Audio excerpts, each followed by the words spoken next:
child development. Matters raised with permission of the chair, 0 hour, Sri Rajiv Shukla. धन्यवाद सभापति। Need to curb digital frauds in the country. You must also talk of engineering, social engineering while tackling these problems.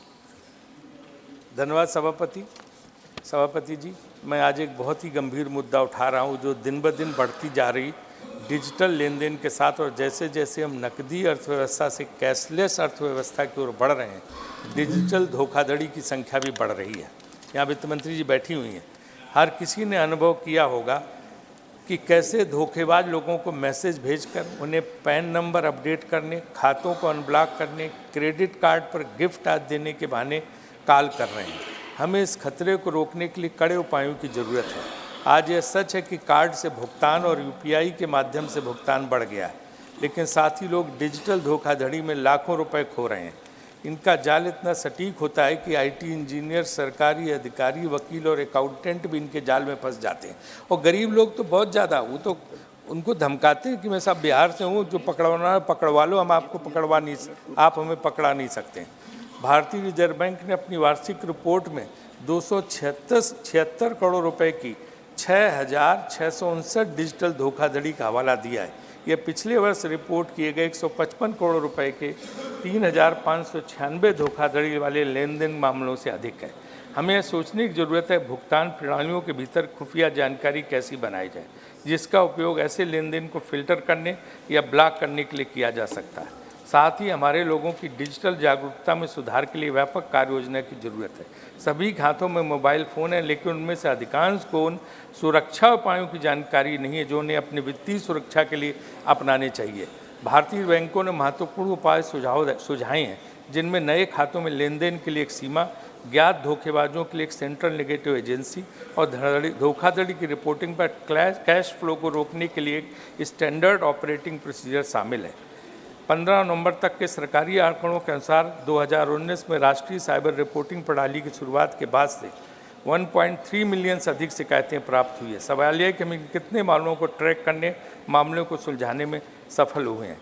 Police भी इनमें उस तरह से प्रशिक्षित नहीं जैसे उनको प्रशिक्षित होना चाहिए। वित्त मंत्री जी यहाँ बैठी हैं, जिस तरह से लोगों को बेवकूफ़ बना के उनको धोखे से उनके पैसे लूट जाते हैं, गरीब लोगों के, किसी के 30,000, 40,000, किसी 1 लाख, 1.5 लाख, लोग परेशान हैं। इस पर कुछ ना कुछ आप करिए, बहुत ज़रूरी है। इसलिए मैं ये विषय यहाँ पर उठा रहा हूँ। सभापति जी ने कहा कि सोशल इंजीनियरिंग के बाद, सोशल इंजीनियरिंग का इससे बड़ा उदाहरण कौन हो सकता? प्रतीक राजस्थान के जाट होने के बाद उपराष्ट्रपति हो गए। सारी मलाई तो आप ही खा रहे हैं। सोशल इंजीनियरिंग की दूसरी कौन खा रहा? उपराष्ट्रपति पे कोई पहुंचा वहाँ से? हमारे मृदा जी जो डिप्टी चेयरमैन तक पहुँचे, तो आप यहाँ से वहाँ पहुँच गए, तो सोशल इंजीनियरिंग के आपसे ज़्यादा उदाहरण कौन हो सकता है? तो ये तो हम सोशल मीडिया और डिजिटल उस पर बोल रहे हैं, सोशल इंजीनियरिंग कहाँ से?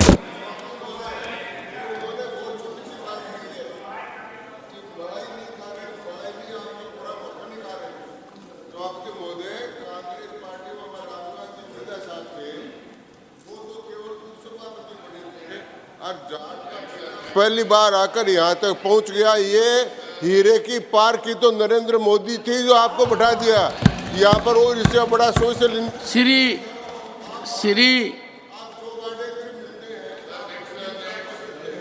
आप सबसे मिलते हैं, और आपको यहाँ मुझे प्रसन्नता इस बात की है कि आप एक शेखावाटी के हैं और फिर यहाँ तक पहुँच गए। प्रमोद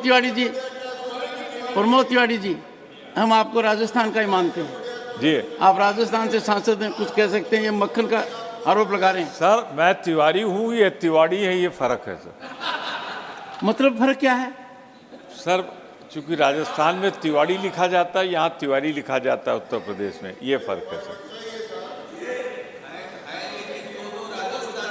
हाँ, हम भी हैं साहब, ये भी जो बोल रहे हैं ये भी राजस्थान से हैं। आप भी राजस्थान से हैं? जी सर, यही तो मैं कह रहा हूँ। और नीरज डांगी ऑथेंटिक हैं? यस सर, हम लोग सर्टिफाइड हैं। आई नो, ये भी हैं। डॉक्टर मनमोहन सिंह भी हैं, वेणुगोपाल जी भी हैं। ऑथेंटिक है, हम ऑफिशियल है। मैं सोच रहा था कि प्रमोद तिवारी जी मुझे प्रोटेक्शन देंगे, मेरे पर आरोप लगा है मक्खन खाने का। और उसको अगर आप अदरवाइज लें तो सब। श्री अजय प्रताप सिंह, कि आप यहाँ तक पहुँचे, ये राजस्थान का सौभाग्य तो है ही। ठिठाणा गांव से आप यहाँ तक पहुँचे, पूरी यात्रा का पता है। तो आप ये कैसे कह सकते हैं कि सोशल इंजीनियरिंग नहीं है? सोशल इंजीनियरिंग तो कहा कि ये जेली गाड़ दी तो जाट जेली गाड़ देता है। आपने यहाँ भारत के संविधान में अगर जेली गाड़ दी है। Shri Ajay Pratap Singh request to change the name of Sanjay Gandhi national park and tiger reserve situated in Sidhi, Madhya Pradesh. धन्यवाद सभापति महोदय।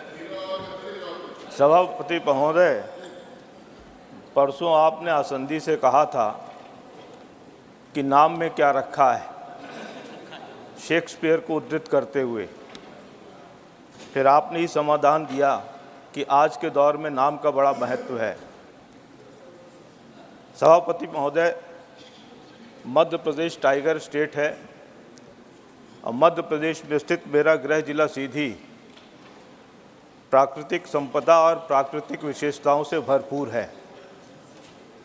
सीधी जिले के बरगड़ी जंगल में पनघोरा ग्राम के पास 27 मई सन 1951 में विश्व का पहला सफ़ेद बाघ तत्कालीन रीवा महाराज मार्तन सिंह जी ने पकड़ा था।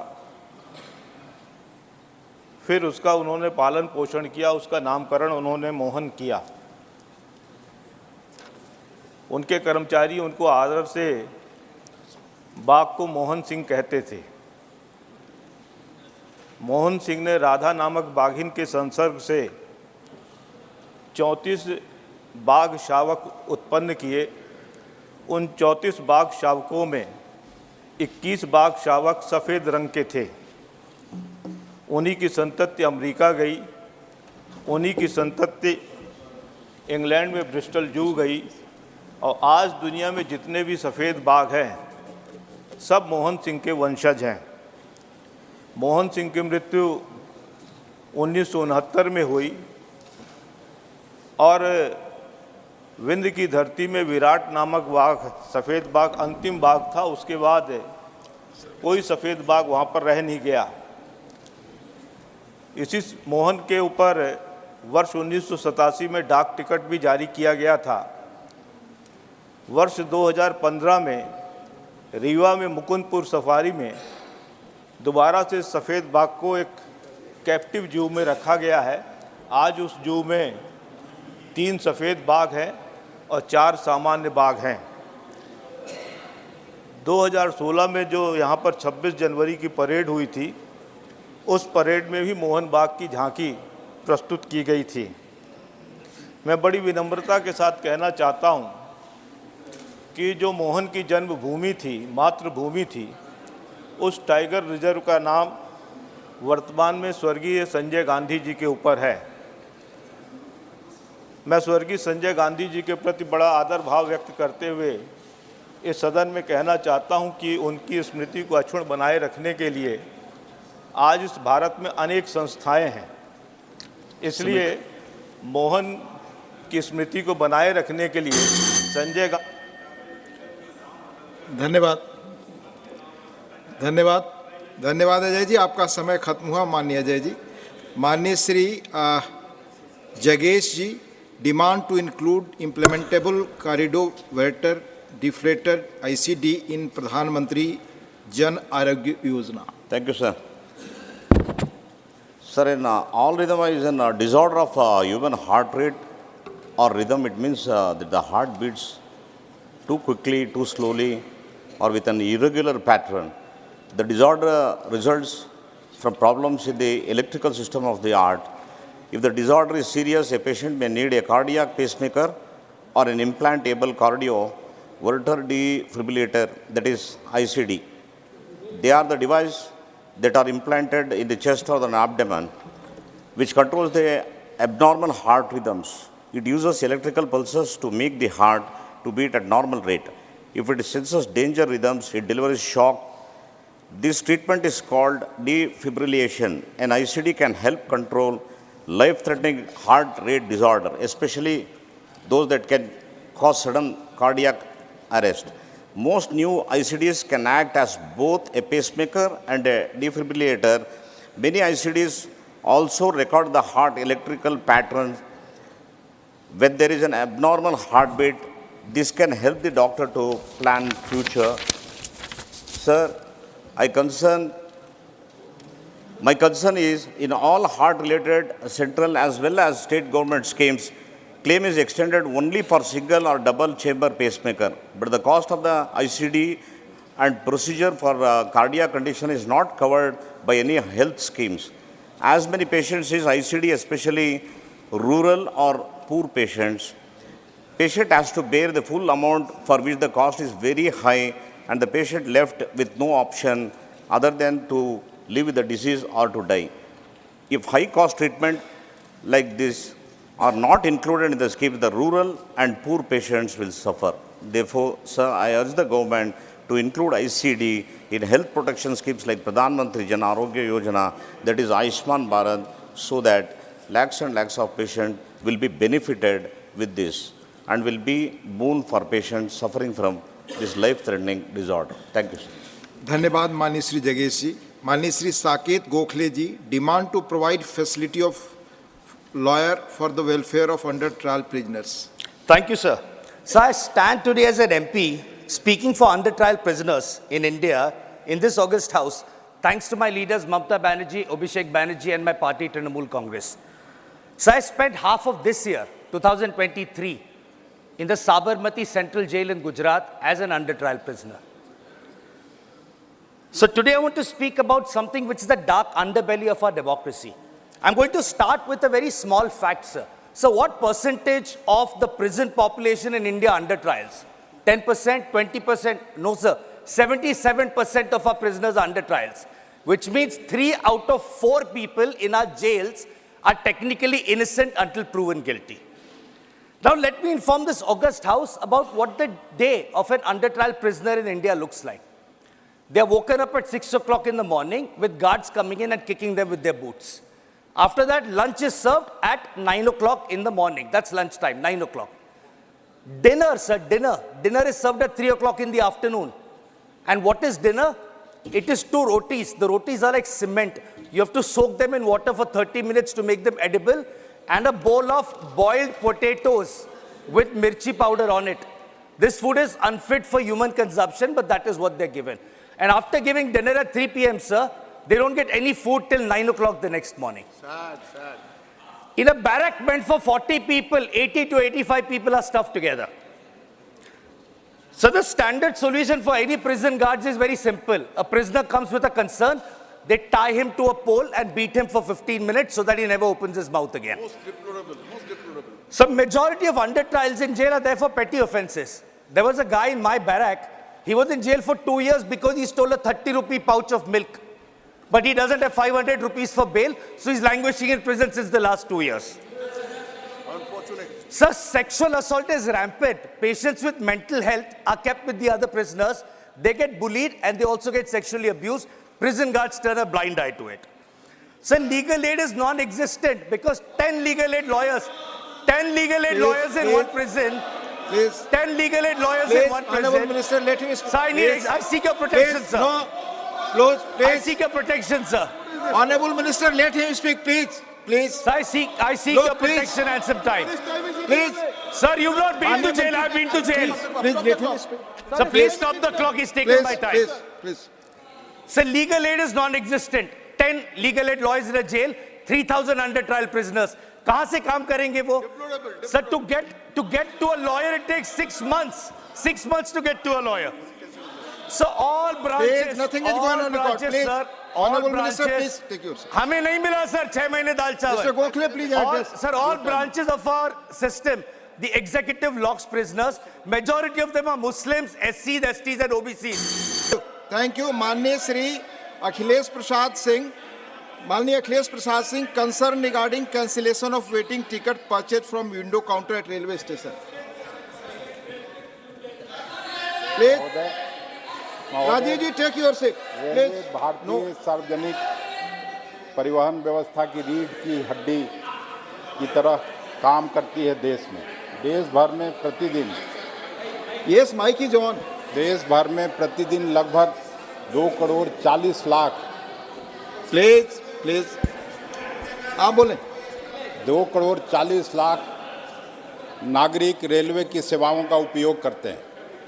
लेकिन मैं आज सदन के माध्यम से सरकार का ध्यान रेल यात्रियों की एक बहुत ही व्यापक समस्या की ओर आकर्षित करना चाहता हूं। महोदय, ऑनलाइन आरक्षण की सुविधा होने के बावजूद आज भी देश में बड़े पैमाने पर और ख़ास करके दूर दराज के इलाकों में अधिकतर रेलवे यात्री रेलवे का विंडो टिकट लेते हैं।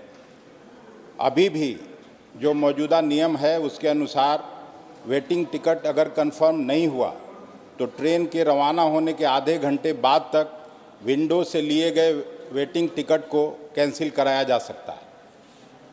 लेकिन इसमें यात्रियों को बहुत ही ज़्यादा असुविधा का सामना करना पड़ रहा है। वैसी जो ट्रेन सुबह में या देर रात खुलती है उनका चार्ट सामान्यतः देर रात तक ही प्रिपेयर होता है और उस समय तक टिकट काउंटर प्रायः बंद हो चुके होते हैं। ऐसी स्थिति में जिस यात्री का टिकट कंफर्म नहीं हुआ उनके पास टिकट कैंसिल करने का कोई दूसरा उपाय बचता नहीं है। इसलिए मजबूरन उन्हें या तो वेटिंग टिकट में ही यात्रा करनी पड़ती है अथवा उनका पैसा डूब जाता है। इसलिए मेरा आपके माध्यम से सरकार को यह सुझाव है कि विंडो से लिए गए जो भी टिकट हैं उनके कैंसिलेशन के लिए ज़रूर एक वैकल्पिक व्यवस्था भी शुरू की जानी चाहिए। ऐसे सरकार में अब सभी ऑनलाइन और आजकल आर्टिफिशियल इंटेलिजेंस की बात बहुत हो रही है। जैसे अगर एक हेल्पलाइन भी जारी कर दिया जाए तो ऐसे यात्रियों को यात्री कॉल करके चाहे तो अपना टिकट कैंसिल करा सकते हैं। रेलवे की जो आरक्षित टिकट है उनका कैंसिलेशन फीस भी इधर काफ़ी बढ़ाया जा चुका है। इससे जो गरीब यात्री हैं उसको काफ़ी दिक्कत का सामना करना पड़ता है। तो इसके साथ साथ मैं यह भी सुझाव देना चाहता हूं कि कम से कम स्लीपर और थर्ड एसी के टिकट के कैंसिलेशन चार्ज को भी कम किया जाना चाहिए। इसमें मेरा यह भी सुझाव है कि जो दूर दराज के इलाके हैं वहां पर टिकट रिजर्वेशन काउंटर की भी काफ़ी कमी है। अब जैसा कि हम लोग सुन रहे हैं कि रेलवे में स्टाफ की भी कमी है और बहुत सारे पद खाली पड़े हुए हैं। तो एक तो खाली पड़े पदों पर भर्ती की जानी चाहिए, दूसरा अगर संभव हो।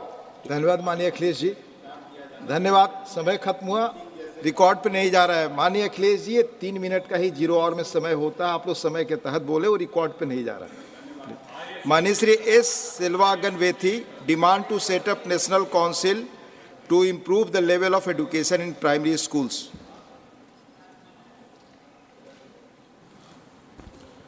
Honorable Chairman, sir, at the outset, I would like to congratulate the Ministry of Education for improving the quality of higher education by setting up RUSA, National Higher Education Scheme.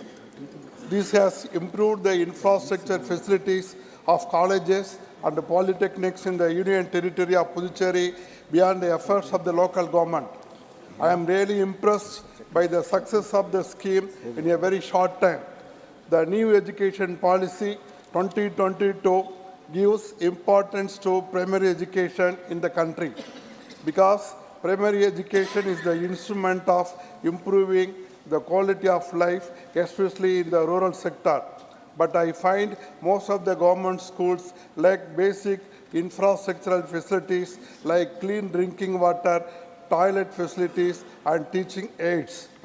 Only if the infrastructure of the school and the quality of teaching is attractive, we can achieve 100% literacy at the primary level.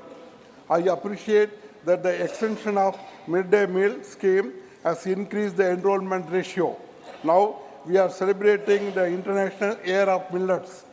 At this juncture, I would like to highlight that the government of Puducherry is introducing millet breakfast for the school children.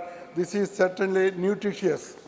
Honorable Chairman, sir, every day about 67,000 children are born in India, 1/6 of the world's total childbirth. There are as many as 12.22 lakh schools in India imparting elementary education, out of which about 80% are government and government-aided schools. The quality of education and access to basic amenities in these schools are far from satisfactory. Therefore, I request you through you, sir, for setting up of National Council for Improvement of Primary Education at the earliest and to implement the following requirements in all primary schools in India: reducing the school dropouts, providing basic infrastructural facilities, yearly medical checkup for students, and maintaining health record till they complete 12th standard. Conducting students, parents, counseling through teachers' counselor. School curriculum should include moral science subject with a textbook. All schools should have craft teacher to impart skill training. Quality and innovation, learning enhancement program, holistic progress card, innovative pedagogies, ICT, smart classroom, and digital libraries. Thank you, Mr. Thank you. Manya Kavita Patidar ji demand to replace the existing practice of issuance of multiple certificates in the country by one certificate. धन्यवाद माननीय सभापति महोदय। मैं आपके माध्यम से सरकार एवं सदन का ध्यान देश के एक महत्वपूर्ण विषय की ओर आकर्षित करना चाहती हूँ। माननीय सभापति महोदय, हमारे देश के यशस्वी प्रधानमंत्री श्री नरेंद्र मोदी जी के नेतृत्व में एक राष्ट्र एक राशन योजना एक क्रांतिकारी योजना शुरू की गई थी, जिसका परिणाम सबके सामने है। चूँकि इस योजना का लाभ बहुत ही कम समय में 36 राज्यों केंद्र शासित प्रदेशों के लगभग 80 करोड़ लोगों तक पहुंच रहा है, जो कि अपने आप में एक अद्भुत परिणाम देने वाली योजना में से एक है। इसी योजना के तर्ज पर मेरा सरकार एवं सदन से आग्रह है कि एक राष्ट्र एक प्रमाण पत्र योजना भी शुरू की जानी चाहिए, जिसमें जन्म प्रमाण पत्र के साथ मूल निवासी प्रमाण पत्र, जाति प्रमाण पत्र को सम्मिलित किया जाना चाहिए। माननीय सभापति महोदय, यदि किसी बच्चे का जन्म किसी भी सरकारी या प्राइवेट हॉस्पिटल में होता है तो उसके जन्म प्रमाण पत्र के आवेदन फॉर्म में उसकी जन्म तिथि, पिता का नाम, माता का नाम, स्थायी पता, नागरिकता और उसकी जाति अंकित की जाती है। इसी के समानांतर लगभग सभी जानकारी निवास प्रमाण पत्र और जाति प्रमाण पत्र में भी अंकित की जाती है। इसमें ध्यान देने वाली बात यह है कि ये तीनों प्रमाण पत्र अलग अलग विभागों द्वारा बनाए जाते हैं, जिससे इन प्रमाण पत्रों को बनवाने वाले भाई बहनों को अलग अलग विभागों के चक्कर लगाने पड़ते हैं। उनका समय बर्बाद होता है, आर्थिक हानि होती है और कार्यालयों के चक्कर लगाने के साथ साथ अनेक कठिनाइयों का सामना करना पड़ता है। माननीय उपसभापति महोदय, मैं आपके माध्यम से सरकार एवं सदन से यह बताना चाहती हूँ कि जन्म प्रमाण पत्र, जाति प्रमाण पत्र, निवास प्रमाण पत्र, इनकी पंजीयन संख्या के अलावा लगभग सारी जानकारी एक सी होती है।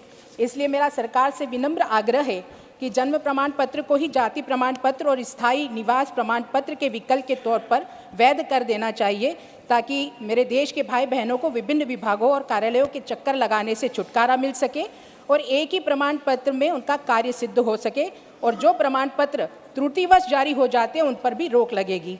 भविष्य में एक राष्ट्र एक प्रमाण पत्र को Aadhaar card, PAN card, ration card, passport और अन्य सरकारी सुविधाएं प्राप्त करने के लिए उपयोग किए जाने वाले प्रमाण पत्रों को भी एक दूसरे से इंटरलिंक किया जा सकता है। माननीय उपसभापति महोदय, मेरा इसलिए सरकार से विनम्र आग्रह है कि मेरे इस सुझाव की ओर ध्यान दिया जाए, ताकि देश के सभी भाई बहनों को इस सुविधा का लाभ मिल सके। बहुत बहुत धन्यवाद। धन्यवाद माननीय Kavita ji.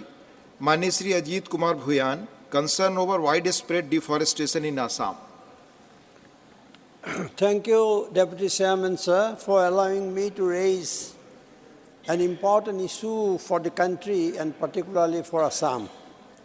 It is a matter of pride to see the Prime Minister representing India in the Global Climate Summit, including the latest COP28 in Dubai.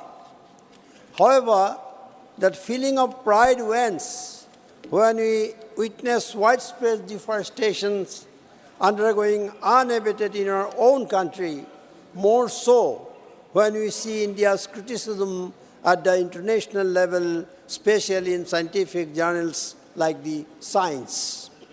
Sir, let me take you to my state, where the state government continues to destroy forests at an unprecedented scale. We are seeing thousands of valuable sal trees cut down in the Kamrup and Gwalpara districts. Even after protests and concerns, this has not stopped. Not only in Gwalpara, Karbi Anglong, Dihing Patkai Hills, the capital city of Guwahati, sir, and Nagaon in the entire state, the destruction of forests is unprecedented. Sir, the Dihing Patkai region also sees illegal coal mining alongside the forest destruction. The state government, under the scheme of Amrit Brikho, boasts about the plantation of 1 crore saplings, but the reality has been unveiled now. Around 90% of the saplings have died. Sir, these schemes have many crores of investment but are unfruitful. Who will answer the huge loss of money invested in such unfruitful works? Sir, cannot Modi ji cannot hold the Himanta Biswa Sarma government accountable. Let me remind you that Assam has lost 18.2 thousand hectares of forest in 2022, according to Global Forest Watch. Moreover, Assam has 15 of the first 25 districts in India vulnerable to climate change. So I urge the central government, through you, sir, to take immediate action against widespread deforestation in Assam. Thank you. Thank you माननीय अजीत कुमार भूयान जी. माननीय Shrimati Rajni Ashok Rao Patil, concern over unreasonable rain in the country. धन्यवाद sir. Sir, पूरे विश्व में climate change की वजह से जो बदलाव आ रहा है पूरे विश्व में, उसके बारे में बात करना चाहती हूँ.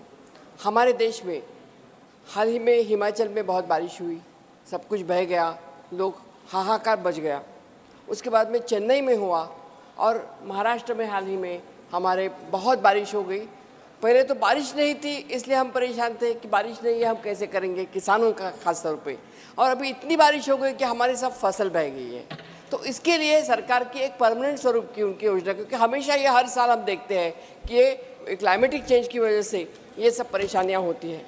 सर, निसर्ग का असमतोल और ये जो हाहाकार हो रहा है, उसमें हमें मदद करने के लिए सरकार ने प्रधानमंत्री फसल योजना लाई, बीमा योजना, लेकिन वो पूरी तरह फंसी हुई बीमा योजना है.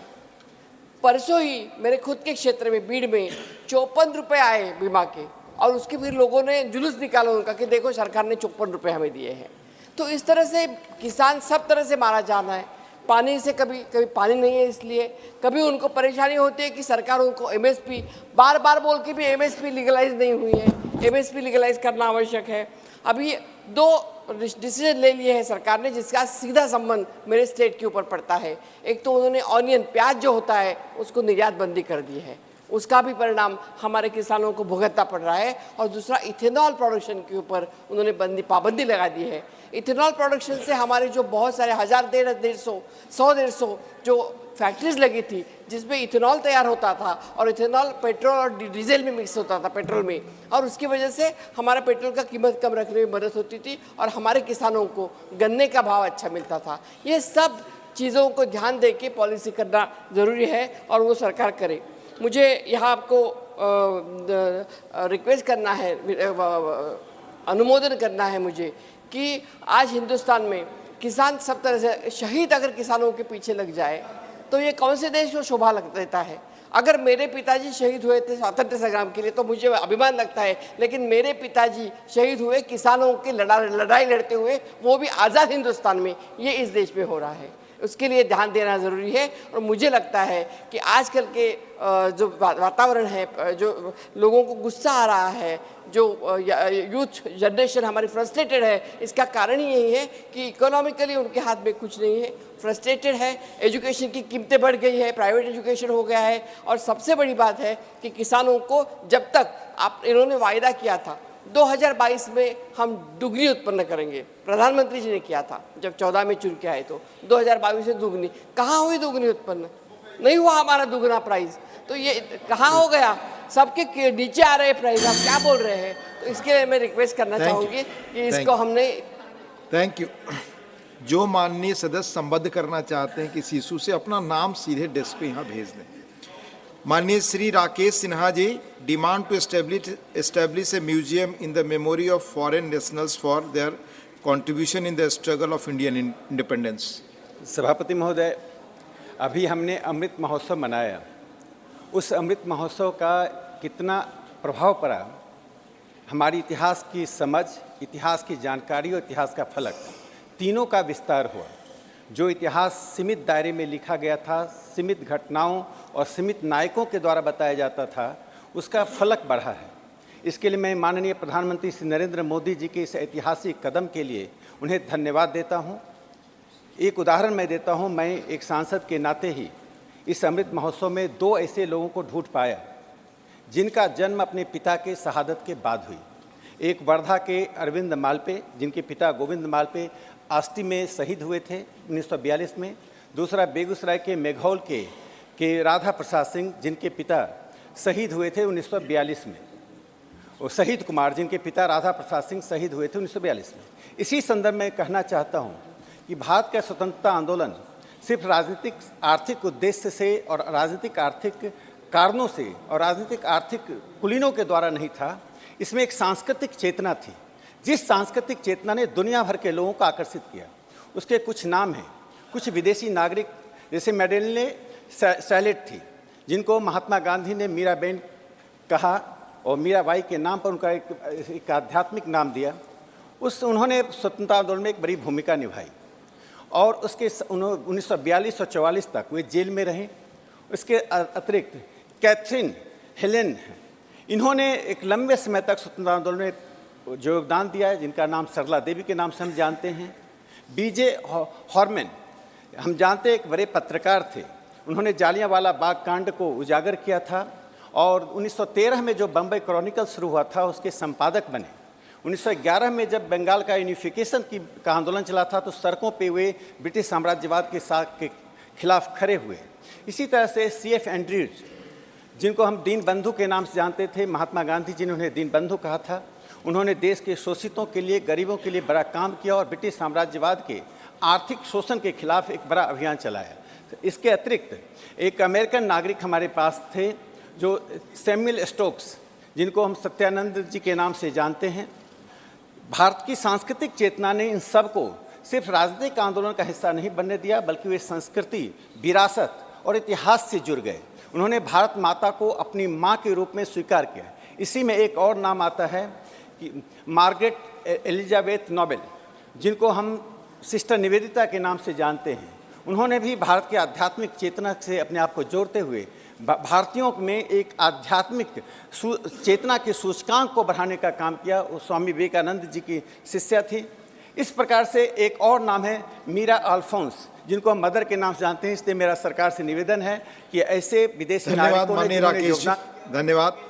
माननीय Shri Kartikeya Sharma ji, strengthening of ecosystem for diagnosis, treatment and rehabilitation of patients suffering from rare and genetic disorder. Thank you, Deputy Chairman. Thank you, Deputy Chairman, sir, for allowing me to raise this very important issue of public importance. Sir, India is a large. बैठकर आवाज. Please. Sir, India is a large country with over 140 crore population. As a result, there are cases of rare and genetic disorders is also very huge. As per the government estimates, there are about 7.2 crores to 9.6 crore Indians suffer from about 6,000 different rare or genetic disease in the country. These include diseases like sickle cell anemia, spinal muscular atrophy, Down syndrome, cystic fibrosis, etc. The field of rare disease is complex and heterogeneous. The landscape of rare disease is constantly changing, as there are new rare diseases and conditions being identified and reported regularly in medical literature. There are primarily 3 challenges here, sir. The challenges related to diagnosis. There is a lack of awareness about the rare disease in general public as well as in the medical fraternity. Since most of these case load is in the tier 2, 3 and 4 cities and towns and the rural areas, they remain undetected and undiagnosed. Sir, in addition to 2 or 3 misdiagnoses are typically before arriving at a final diagnosis which causes delay and further suffering. So the second challenge is related to treatment. Despite progress in recent years, effective or safe treatment is not available for most of these rare diseases. The other critical factor is the prohibitive cost of treatment. For the rare diseases called spinal muscular atrophy, the treatment involves a drug called Zolgensma, which costs a whopping 18 crores. Drugs like Natisinone are used for the treatment of tyrosemia type 1 and cost more than 3 crores per annum. Recently, the government has given permission for manufacturing of 4 out of the 8 types of generic drugs for the treatment of rare genetic diseases such as tyrosemia type, Gaucher's disease, Wilson's disease, etc. The 2 milligram tablet that costs 5 lakh rupees from Sweden will be available for 6,500 rupees in India. The drug Aliglustat that costs more than 3 crores a year shall now cost about 5 lakhs. And so is the case with other drugs. This is a welcome and much needed move. The third challenge is preventive and control of rare diseases. The prevention of genetic disorders can be done at multiple levels. Build the capacity of health professionals and increase awareness in the population at large, preventing the occurrence of disease, that's preventing 2 carriers from reproducing, prenatal screening and prenatal diagnosis, newborn screening, better care and medical rehabilitation of patients. Although the government is doing its best, I would like to make 3 suggestions. One is data. Gather more and more epidemiological data on how many people are suffering from which rare and genetic disorder, prevalence and burden of disease, patterns and trend analysis. Thank you, Mani Karthikeya ji. Mani Shri Sanjeev Arora ji demand to reconsider the decision of not imposing anti-dumping duty on imported polyester spun yarn. Thanks, Vice Chairman Saab, for giving me permission to speak on a very important issue. It is regarding textile industry, which is one of the largest employer in the country. Textile industry is going through a very bad phase. It is running at around 50% on an average capacity nationwide. And the immediate action is required from Textile Ministry and Finance Ministry. More than 45 million workers are directly employed by industry, not to talk about indirect beneficiaries. We are looking at, rather we are staring at huge unemployment on our way and also huge amount of NPA in shape of bad loans. To save the industry, we need to make import of cotton and polyester fiber cheaper. Rather, it should be duty-free. And anti-dumping duty should be imposed on duty-free imports of polyester yarn from countries falling under Asian FTA. This request has been made by all the associations many times. I have also personally requested Honorable Finance Minister before also. Export incentives need to be given, which should be unprecedented, need to help industry and also further help Made in India mission by making raw material cheaper and finished product costlier to get into this country. Thank you, Vice Chairman sir. Thanks, sir. धन्यवाद माननीय संजीव अरोड़ा जी. माननीय Shri Narhari Amin ji demand to exempt charitable trust hostels from GST. माननीय उपसभापति महोदय, गुजरात में कई सारे सामाजिक, शैक्षणिक और धार्मिक चैरिटेबल ट्रस्ट है जो स्कूल और कॉलेजेस में पढ़ने वाले विद्यार्थियों को नॉमिनल फी लेकर हॉस्टल की सुविधा प्रदान करते हैं. गुजरात में पाटीदार समाज, राजपूत समाज, सुथार समाज, लुहार समाज, ब्रह्म समाज, सोनी समाज, प्रजापति समाज, मोदी समाज, जैन समाज जैसे कई समाज के जो चैरिटेबल ट्रस्ट ग्रामीण एरिया से आने वाले गरीब और मध्यम वर्ग के विद्यार्थियों को अर्बन एरिया में नॉमिनल फी लेकर हॉस्टल में रहने की सुविधा प्रदान करते हैं. इन चैरिटेबल ट्रस्टों का हेतु सेवाकीय प्रवृत्ति करना होता है, न प्रॉफिट करना. इसके अलावा ये चैरिटेबल ट्रस्ट संचालित हॉस्टल में भोजन और लॉन्ड्री की सुविधा भी दी जाती है. ये सभी चैरिटेबल ट्रस्ट इनकम टैक्स की कलम 80G और 12A के तहत रजिस्टर्ड होते हैं. इन सभी चैरिटेबल ट्रस्ट में डोनर की तरफ से जो डोनेशन आता है उसी से ही हॉस्टल का निभाव खर्च निकला जाता है। ये चैरिटेबल ट्रस्ट का हेतु सिर्फ सेवाकीय प्रवृत्ति करना होता है। इन चैरिटेबल ट्रस्ट संचालित शैक्षणिक संस्थाओं ने जैसे कि स्कूल और कॉलेजेस को जीएसटी दर से मुक्ति मिली हुई है, परंतु इन चैरिटेबल ट्रस्ट संचालित हॉस्टलों को जीएसटी काउंसिल द्वारा 12% से दर से जीएसटी लगाने का निर्णय सरकार द्वारा किया गया है। गुजरात में ऐसे 500 से 600 चैरिटेबल ट्रस्ट संचालित हॉस्टल है जहां पे गरीब और मध्यम वर्ग के विद्यार्थियों को नॉमिनल फी लेकर भोजन और लॉन्ड्री आदि सेवा दी जाती है। सरकार का प्रवर्तमान 12% जीएसटी दर इन गरीब और मध्यम वर्ग के विद्यार्थियों पर ही लागू होगा।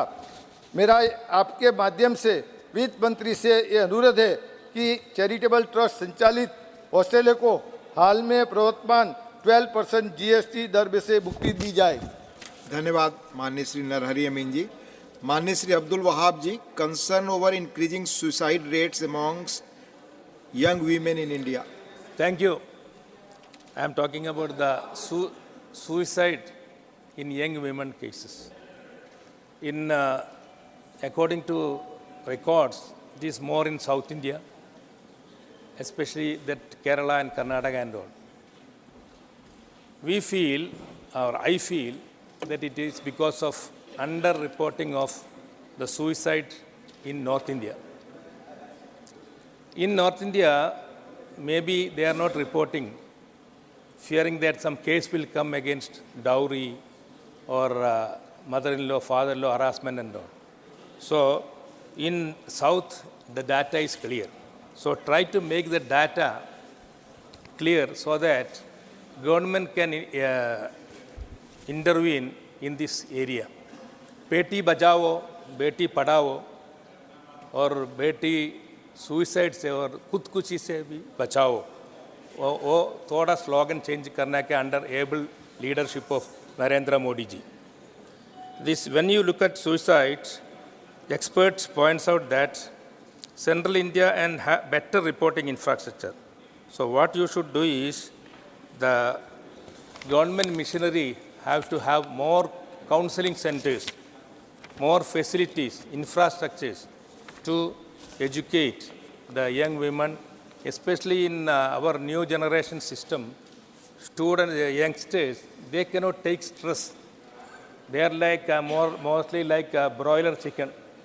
Every time they need some sort of antibiotics nowadays. So any stress comes there immediately. And even 4-year-old, 5-year-old, even now 7-year-old got suicide, they made suicide. So this is a factor government of India has to take it seriously, and more counseling centers and more in colleges and all, more psychology batches should be given. Then only we can curb this. Our rate per 100,000 is 6.2, 6.4, but in the international, the global, this one is 5.2. So considering this one, already we have given by 2030, our government has promised that we will reduce this rate to a level of international at least. So I urge the government to take more positive action in this regard. Thank you very much. धन्यवाद माननीय अब्दुल वहाब जी. माननीय Shri Harbhajan Singh ji, need to increase public expenditure on health. नहीं बोलना चाहते? धन्यवाद. माननीय Shri Vijaypal Singh Tomar ji, demand to connect rail route of Nauchandi express running between Meerut to Lucknow and Panipat via Budha. धन्यवाद उपसभापति महोदय. मेरठ एक ऐतिहासिक नगरी है. मान्यवर 1857 के स्वतंत्रता संग्राम, जो प्रथम स्वतंत्रता संग्राम था, उसकी शुरुआत मेरठ से हुई थी. और केंद्र सरकार को मैं बहुत धन्यवाद देना चाहूँगा कि मेरठ के लिए सबसे पहली एशिया की रीजनल रैपिड ट्रेन देने का काम किया गया. लेकिन अभी भी मान्यवर बहुत लंबे समय से मेरठ से एक नौचंदी एक्सप्रेस चलती है लखनऊ के लिए. हम शाम को बैठते, सुबह 6 बजे लखनऊ पहुँच जाते थे. अब उसको सहारनपुर से शुरू करना जा रहे हैं मेरठ की बजाय. सहारनपुर और लखनऊ के बीच दर्जनों ट्रेन ऑलरेडी चल रही हैं और सहारनपुर से एक लिंक आके जुड़ती थी. यदि सहारनपुर से आगे तो मेरठ के यात्रियों को उससे भारी नुकसान होगा. मान्यवर इसी तरह पानीपत से मेरठ को जोड़ने के लिए कई बार सर्वे हुआ है, लेकिन अभी तक वो नहीं हुआ, क्योंकि मेरठ, सरधना, बुढ़ाना, कैराना, पानीपत सीधा कोई रेलवे लाइन नहीं है। तो मैं आपके माध्यम से माननीय ये अनुरोध करना चाहूँगा माननीय रेल मंत्री जी से, केंद्र सरकार से, कि मेरठ क्योंकि कि स्पोर्ट्स का भी बहुत बड़ा हब है और राजधानी जाने के लिए केवल एकमात्र शाम को ट्रेन चलती है और कोई ट्रेन नहीं है, Lucknow Nauchandi express.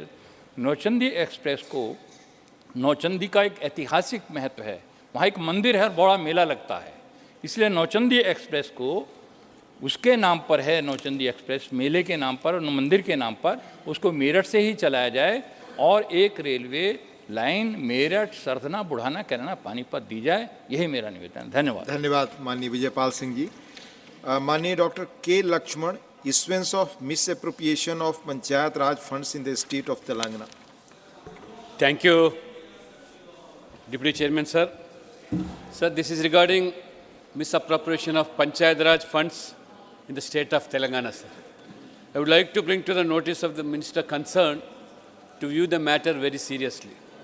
Sir, based on the recommendation of 15th Finance Commission, the Union Government transferred nearly 3,500 crores for the local bodies like Jilla Parishad, Mandal Parishad, and even for Gram Panchayat, for the welfare and other developmental activities in the respective Gram Panchayats. Sir, Sarpanchas were entitled to draw the money and spend it for the welfare and other developmental activities in the respective Gram Panchayats. But unfortunately, the officials of Panchayat Raj department in the state, without the knowledge of Sarpanchas, misused the digital key of the bank accounts of the Sarpanches and diverted the funds to pay the old dues and advancement payments of power bills, etc., which is against the norms of Panchayat Act, sir. From the last few years, funds allotted by the union government are getting diverted and misused. I have also noticed that Manrega funds are being diverted, sir, and utilized for other schemes. Sir, earlier the mining cess and rear registration stamp duty was being given to the local bodies, which were useful to take up some at least minimum development work, sir. But in the new Panchayat Act brought in the year 2018, amendments have been made so that these funds go to the state government only. Sir, the local bodies are suffering for shortage of funds and are unable to take up minimum development programs, sir. I request the Union Minister to conduct a comprehensive inquiry into all these deeds and take necessary steps to protect the rights of the local bodies as per 73rd and 74th constitutional amendments, sir. Ensure that the funds should be deposited in the concerned village accounts so that they may take up minimum necessary development activities for the welfare and betterment of villages, sir. Thank you, sir. Thank you. Thank you, Dr. K. Lakshman ji. माननीय श्री शंभू शरण पटेल जी, demand for expansion of Patna airport and starting air service from Patna to Kathmandu. धन्यवाद उपसभापति महोदय, आपने मुझे एक महत्वपूर्ण विषय पर बोलने का मौका दिया। माननीय उपसभापति महोदय, हमारे नरेंद्र मोदी जी के कार्यकाल में सभी सेक्टरों में विकास हुआ है और एयरपोर्ट में भी 74 से बढ़कर 148 हो गया है महोदय।